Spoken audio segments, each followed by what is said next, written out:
Hello, this is Gaurav Lat, your big bull coach. जारी रखते हैं हमारा डेली सीरीज़। आज क्या हुआ और आगे क्या होगा। आज क्या हुआ। आज कल के उलट एकदम जो बाज़ार है वो गिर के बंद हुआ। निफ्टी की बात करें तो लगभग 158 पॉइंट्स गिरकर 25,062 पर बंद हुआ। That is down 158 points, closing at 25,062। वही बैंक निफ्टी की बात की जाए तो वो 144 पॉइंट्स गिरकर 57,066 पर बंद हुआ। That is down 144.4 points, closing at 57,066। So bank Nifty में थोड़ी कम मार पड़ी नेट देखा जाए तो, परसेंटेज वाइज भी, पर निफ्टी को तो अच्छी खासी मार झेलनी पड़ी। ऐसा क्यों हुआ। ऐसे तो बाज़ार अच्छा ही खुला था, लगभग 50 पॉइंट्स ऊपर बढ़ के खुला था, क्योंकि गिफ्ट निफ्टी भी वही कह रहा था। मार्केट का जो अंडरटोन था बुलिश था, बढ़ के खुला। पर कहीं ना कहीं जो वो सुबह की तेज़ी थी वो लगता है एकदम अभिशाप बन गई बाज़ार के लिए। जैसा कि रेगुलरली होता है, सुबह की तेज़ी तो थोड़ी भी रहती है तो कुछ टिकता ही नहीं है, जैसे कोई लेने ही नहीं आता है। तो वैसा हुआ, और इनफैक्ट आज तो एकदम भयानक ही हो गया, एकदम अभिशाप बन गया, पॉइजनस बन गया जिसको देखा जाए तो। और उसके बाद गिरते ही चला गया। बैंक निफ्टी के लिए तो और भी ज़्यादा पॉइजनस बन गया। जो 100 पॉइंट से ज़्यादा बढ़ के खुला था वो तो एकदम से टूट के गिरते ही चला गया, और निफ्टी भी वैसे ही एकदम टूट के गिरते ही चला गया। और पहले तो बैंक्स ने तो इनिशियल ट्रिगर दिया ही, उसके अलावा आईटी स्टॉक्स ने एकदम अच्छी खासी सेलिंग देखी गई।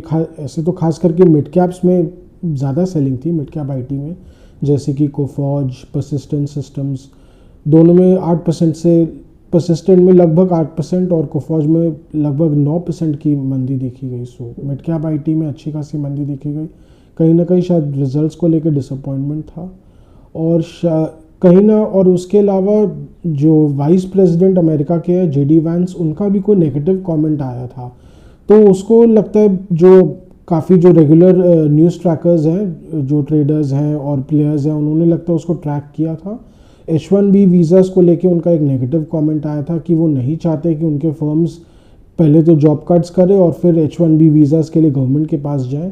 उसको लेके आया, और फिर शायद देर रात अमेरिका में और यहाँ पे दोपहर आते आते जो राष्ट्रपति ट्रंप है उनका भी फिर से नेगेटिव व्यू आया। वो ये बोलते हुए कि वो चाहते ही नहीं कि अमेरिकन आईटी जायंट्स जो है वो बाहर के वर्कर्स हायर करें और या इंडिया में इन्वेस्ट भी करें, ऐसा फॉरेन नेशंस में इन्वेस्ट करें, ऐसा उन्होंने पर्टिकुलरली कहा है, जो कि बहुत ही ख़राब है इंडियन आईटी फर्म्स के लिए। बिकॉज काफ़ी सारा उनको जो बिज़नेस मिलता है आउटसोर्सिंग का वो अमेरिकन मार्केट से ही मिलता है। इनफैक्ट इंडियन आईटी फर्म्स का अभी भी 50% से ज़्यादा जो बिज़नेस है वो यूएस से ही आता है, यूएस और नॉर्थ अमेरिका बोल लीजिए बेसिकली। कहीं ना कहीं अगर वो बुरी तरह इफेक्ट हो जाएगा तो इंडियन आईटी फर्म्स के तो अर्निंग्स की बैंड बच सकती है। कितना एक्चुअल में इफेक्ट आता है वो तो समय बताएगा ही, बट कहीं ना कहीं ये बहुत ही नेगेटिव है। और वन ऑफ द रीजंस ये है कि गिफ्ट निफ्टी बहुत ज़्यादा गिरा हुआ है, अभी 80 पॉइंट से ज़्यादा अभी गिरा हुआ है शाम के टाइम में, और लगभग 90 पॉइंट्स तक खिसक गया था, थोड़ा सा कवर किया उसके बाद। बट तो अंडरटोन तो बहुत ही ख़राब हो गया है, 25,000 के नीचे चला गया जो गिफ्ट निफ्टी है। मार्केट का अंडरटोन तो ख़राब है ही। उसके अलावा रिलायंस इंडस्ट्रीज़, उसमें भी बहुत सेलिंग प्रेशर देखा जा रहा है। ये शेयर आज 1400 के भी नीचे चला गया, बाइंग एकदम भी नहीं है और सेलिंग प्रेशर एकदम बरकरार है। हालांकि बहुत ज़बरदस्त वॉल्यूम के साथ आज तो सेलिंग देखने को नहीं मिली, पर अच्छी खासी 60-70 लाख की वॉल्यूम देखी गई है। कहीं ना कहीं सेलिंग प्रेशर बरकरार है। और बाकी छुटपुट कलेक्टिव वीकनेस तो था ही बाज़ार में। हालांकि डॉक्टर रेड्डीज़ ने थोड़ा सरप्राइज़ किया, उसके अर्निंग्स तो म्यूटेड ग्रोथ ही आए थे, पर कहीं ना कहीं हो सकता है शॉर्ट कवरिंग बोल लीजिए और जो बोल लीजिए, उसका शेयर आज 2% ऊपर था। इन्फोसिस हालांकि एक्सपेक्टेड था कि क्या पता थोड़ा सा रिकवरी दे, पर वो तो आज खुला ही नीचे था। कहीं ना कहीं जो अर्ली प्लेयर्स तो उन्होंने ये सब कमेंट्रीज है उनको रीड कर ही लिया था, उसके कारण एक वीक अंडरटोन था ही और वो वैसे ही बरकरार रहा।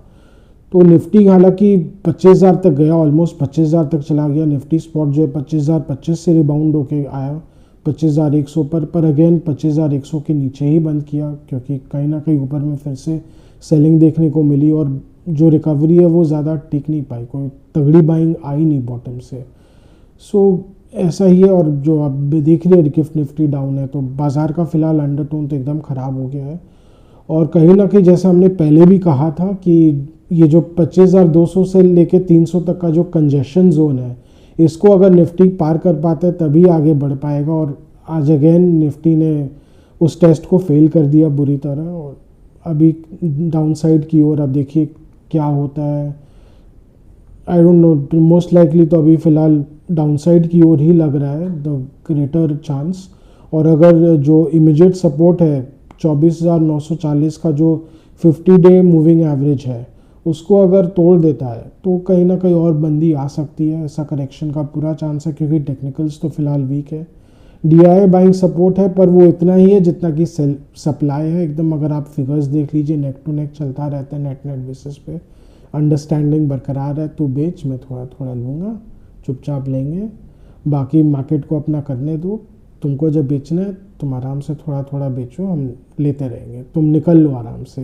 बेसिकली DIs FIs को यही बोल रहे हैं, तुमको जब बेचना हो तो आराम से थोड़ा थोड़ा बेच लो, ज़्यादा ज़ोर से मत बेचना, सब समय ज़्यादा ज़ोर से मत बेचना, थोड़ा थोड़ा बेचो, चलेगा।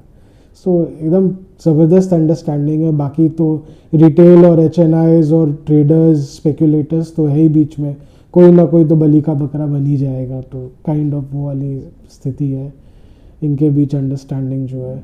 सो अभी तक के लिए तो यही है, और स्टॉक स्पेसिफिक कुछ हम नहीं बताएंगे क्योंकि बाज़ार में ऐसा कुछ है नहीं। कुछ अगर हमें दिखता है स्टॉक स्पेसिफिक तो हम ज़रूर बताएंगे। बेसिकली हम वैल्यू, जहां हमको वैल्यू दिखता है एक long term investing point of view से, उसको हम ज़रूर हाईलाइट करते हैं या स्टॉक वॉच में डालते हैं।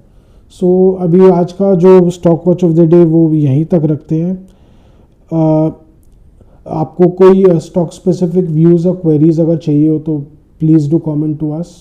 We are always there open for interaction with you और helping you out. Please do like, share and subscribe to our channel, or please any suggestions, please do comment on our videos. We are always open for suggestions and interaction. Thank you.